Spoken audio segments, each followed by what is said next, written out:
बुद्धिमत्ता की परीक्षा, एक प्यारी सी कहानी। एक समय की बात है।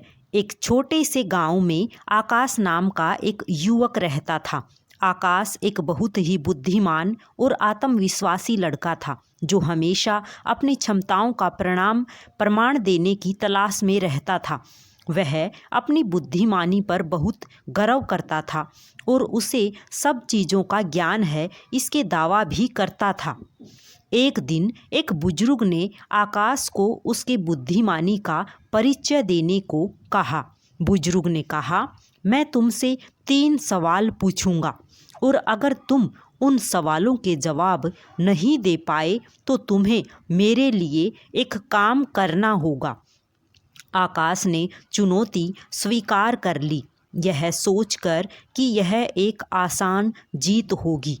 पहला सवाल बहुत सरल था और आकाश ने बिना किसी संकोच के उसका जवाब दे दिया। दूसरा सवाल थोड़ा मुश्किल था, लेकिन आकाश ने उसका भी सही जवाब दे दिया। तीसरे सवाल में बुजुर्ग ने आकाश से जीवन में सबसे महत्वपूर्ण चीज़ का पता लगाने को कहा। आकाश एक पल के लिए सोचा और आत्मविश्वास से उत्तर दिया, बुद्धिमानी।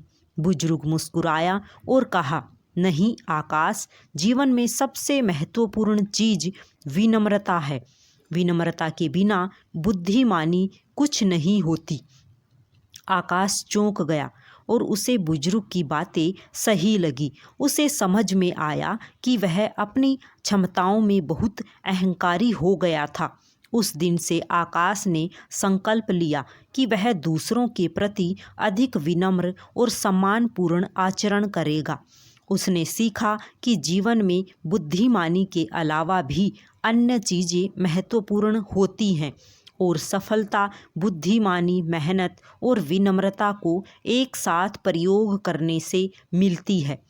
उसने यह भी सीखा कि कभी किसी को भी अनदेखा न करें, क्योंकि सबसे बुद्धिमान लोग हमें महत्वपूर्ण सीख दे सकते हैं। राधे राधे सभी को। आपको ये कहानी कैसी लगी ज़रूर कमेंट बॉक्स में